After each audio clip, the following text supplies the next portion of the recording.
Engaging the Unengaged by Krista Carpino, American College of Education, May 2018. This presentation will explain a scenario that has a high likelihood of happening in a variety of different courses. My target audience is the perspective of a teacher, and I suggest utilizing Canvas as an LMS, at least I have in this particular course and situation. Taking a page out of my own book to try to get my end-of-the-year minded AP Art History students interested in studying, I made their AP exam review Velociraptor themed, and they were in fact engaged as anything. Hope you enjoy it as well. First, I want to detail out the scenario. You have a group of seniors who have taken your AP Art History class to fulfill an elective. Because they never have had any real interest in the subject matter, they have proven to be a difficult bunch from beginning of the year. Now that it is May, they are continuing to receive low participation grades, not hand in their work, and when they do, receive below average scores. These results are determined from a participation rubric that is used to grade discussions and group work and quizzes that evaluate understanding of material. There are a lot of challenges to being a teacher, challenges that those not in the profession cannot even imagine would take place. Of course, these encounters occur quite often in the physical classroom, so we can only imagine how many more there are for an online setting. In fact, to head off problems, some of the focuses of the instructor must be with course design and instructional effectiveness, but even then, the other unforeseen issues can arise. LaForge and Trammell, 2017. The previous scenario is an example of one, and a scenario that I have encountered myself. One course correction and piece of advice that I can give to avoid a situation such as this is to be an enthusiastic instructor and educator. I happen to teach a few subjects that I am particularly passionate about, and while I understand that not all instructional designers are involved with subjects that they love, it is important to find at least one aspect that they do. It is said by the Journal of Institutional Research that teacher quality defines the student quality, and that student engagement is among the major defining outcomes of teacher effectiveness and teacher engagement. Chavez, Sinches, Ortiz, and Russell, 2017, page 5.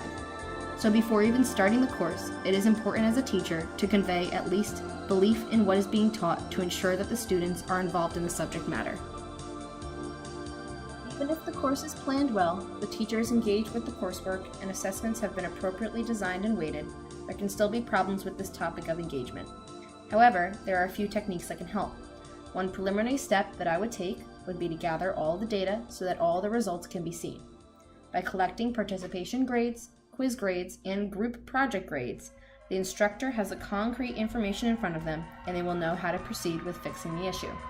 Without these physical examples of evidence displaying the issue, the instructor has no basis by which to proceed. It may also help to distinguish the specific discrepancies between the results of different assignments.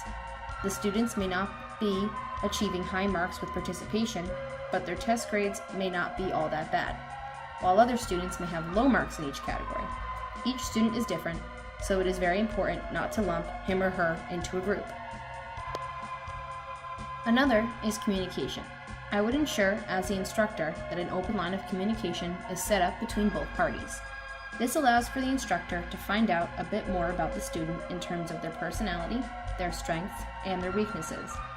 I would then find parts about the subject matter that might intrigue these students based on who they are, and I would find a way to make the information meaningful and applicable to their lives. This can be helpful information later in the game and is a step that, when taken early on, can have even positive effects. After establishing this communication between the teacher and the student, the teacher then has a completely comfortable outlet to contact the students to discuss what is happening to the students' engagement and grade results. It is ethically appropriate to assist students whenever they need it, and I believe a practice that is above and beyond and reaching out to students first. Approaching a student about a bad mark may not be a completely comfortable situation for a student, so by making the first move as a teacher, they are more likely to open up. Central to student quality is student engagement. Student engagement is seen as the student's extent of meaningful participation in purposeful educational activities both in and outside the classroom, which leads, contributes, and links to high quality and measurable learning outcomes. From the answers, a common thread on the positive teacher factor was very prominent, confirming the idea that teacher behavior impacts student engagement, and that the educational environment created by teachers' behavior has a dramatic effect on student engagement.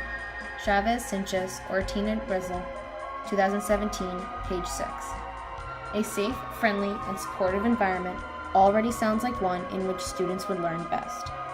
A difficult-to-navigate host website for the class will provide a lot of difficulty and cause students to become unengaged as soon as the class starts. A confusing and overly intense syllabus would have the same effect.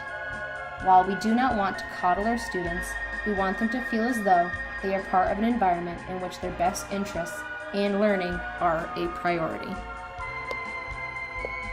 Another way that may assist discovering ways to keep the students participating in the online classes through discussions and other activities is to utilize gamification, videos, and other Web 2.0 tools if they have not been incorporated already.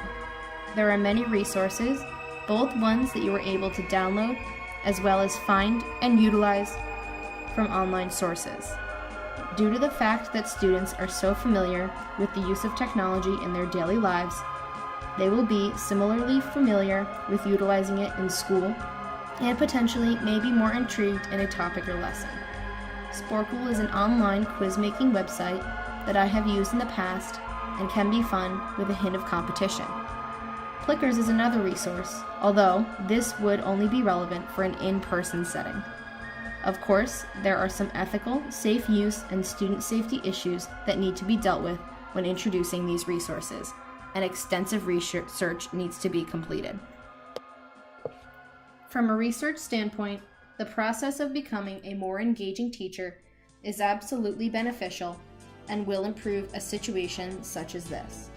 Communication and the inclusion of technology resources, as previously mentioned, will also engage the students in the material and affect their grades positively.